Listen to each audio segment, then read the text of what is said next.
Well, Steve, initially, I guess, what was your reaction to, what was, I guess, a bit of a bombshell announcement yesterday? Well, like my comments yesterday, we endorse the AFL's view. Certainly it was surprising to understand that there was such a report in process, but commend the government agencies for being so proactive. I guess the obvious follow-up then is, are you concerned in any way that any of this could be sheeted home to Fremantle either now or in the recent past? Really comfortable with our people, our structure, our processes, so no, we don't have a major concern at the Fremantle Dockers. Will you have a look at your sports science department? Is the case of sports science going mad through the AFL and maybe other football codes? I can only speak about our club here at Fremantle, and we've got well-respected and credentialed people in our sports science department. As I said, we're very comfortable with our people, our structure and our processes, which very importantly involves experienced club doctors as well. So you're then confident that when sports and clubs and players are named by the Commission, Freo will have nothing to do with any of that? I am, yes. Have any of the players expressed concerns, I guess, over the sports science system here at all, or over the cloud that's hanging over the league as such? No, not at all. Clearly, these sorts of reports, it's a report done on all sport, which includes the AFL, and that, to a degree, puts the focus on all clubs, all codes, all athletes. But again, very comfortable with the people, structure and processes here, as are our players. Do you think it's unfair that the AFL, or the report has come out and there have been no names named, and now everyone's sort of been tarred with the same brush, I guess? There's a cloud hanging over all codes and all players? Well, not necessarily. There's clearly a process that those agencies need to go through, and respecting law enforcement.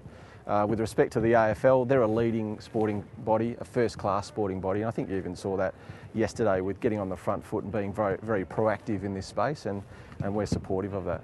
Are you aware of the time frame of when players will be named, when clubs will be named, that sort of thing? No, we're not. Steve, a sponsor and a supplement supplier of the club was fined $3 million last year for importing unregistered substances. Are you comfortable that no banned substances were administered to your players during the time that company was a sponsor of the club? Yes, I am. You're referring to a sponsorship that we had with Nutrition Systems that ended in 2009, just due to commercial terms, and it was essentially a marketing contract. It was a non-exclusive supply arrangement. We vetted the products that we utilised in that process as we normally would, so we're very comfortable. Why did it was reported that the sponsorship was supposed to run for another couple of years? Why was the sponsorship terminated early? Purely on commercial terms.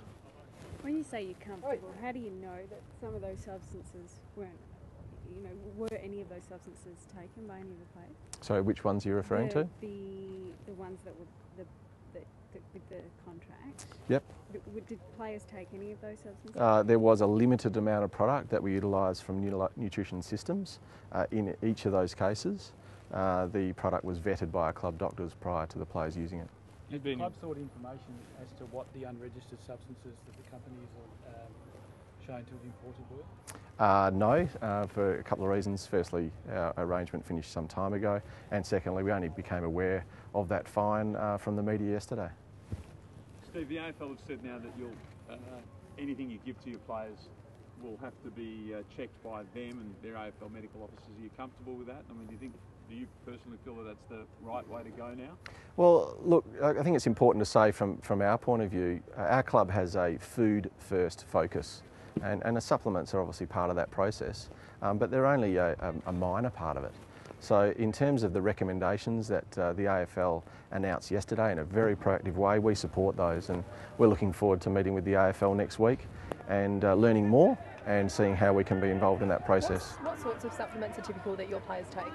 Largely around recovery, but in terms of preparing the athlete for football, including bulking up, etc., it's a food-first focus. When do you go over, Steve? The AFL is the top 4 officials, if you like, from each club. When will that happen? I'm only aware of the announcement that was made yesterday, and that indicates that we'll be meeting with the AFL next week.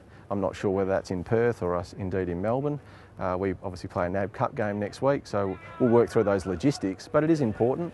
We commend and support the AFL's proactive view, and we're looking forward to finding out more. There's obviously a big investigation, 12 months, that we heard of. Do you know at all whether Fremantle was subjected to any part of that investigation? I mean, was anything at Fremantle looked into? Are you aware of that? The short answer is we don't know definitively, but every indication is, from what we know, that no, we weren't part of that. So the AFL says it is aware of specific cases in its competition. You're not aware of any of those specific cases pertaining to Fremantle? I'm not aware of any specific cases, no. What about the fallout? Well, we don't know what the fallout's going to be yet, Steve, but what do you think could be the fallout for going into a brand new season if things become a bit dramatic and bleak? Well, full confidence in the governing body to manage that as far as the code and the competition is concerned. With respect to the Fremantle Dockers, we're certainly spending some time in this space just to oversee our governance processes, which we're very comfortable with. But our focus is on preparing for the season proper, both on the field and also commercially. So we don't get distracted by that, and our focus on that, as evidenced by we move on with the intra-club practice match today and the NAB Cup next week. Have you had feedback from club sponsors as to whether they're concerned about any public fallout from this, and whether any of them attempted to walk away from the AFL? The only contact that we've had from sponsors on this particular matter in the last few days to week is very positive and confidence in the Fremantle Football Club, its people and its governance structure. So no, it's only been of support at this point in time. You've been involved in the sport for a fairly long time. Have you ever witnessed or come across the use of performance-enhancing or illicit drugs? No, we haven't. And in fact, I think as far as the AFL is concerned, there hasn't been a positive test for performance-enhancing drugs for 15 years. So clearly that's a good record, but what the AFL's identified, and very swiftly, is that you need to move with the times. And as they did with the illicit drugs policy and the review that's going through, there's a review as part of this, and the AFL's very proactive in making enhancements, and that's what they'll do now. There's also been allegations of match fixing and links to criminal organisations. I mean, to what extent were you shocked by the scope of these allegations? Well, clearly there's a lot going on in Europe at the moment with respect to soccer. There's no indication at all that there's been any match fixing of any sort in AFL. But again, this allows us an opportunity to make sure, as far as a governing body, the clubs and all administrators involved in the game, that they're proactive to ensuring that doesn't infiltrate our game. I think you guys face the Bombers in round 3. Is there any concern over what sort of team they will be fielding if the allegations against them have proved to be true? Not at this point in time. Clearly there are only allegations, and that's some 9-10 weeks away, and the AFL will be very swift in understanding that process and the implications for the competition this year, if any.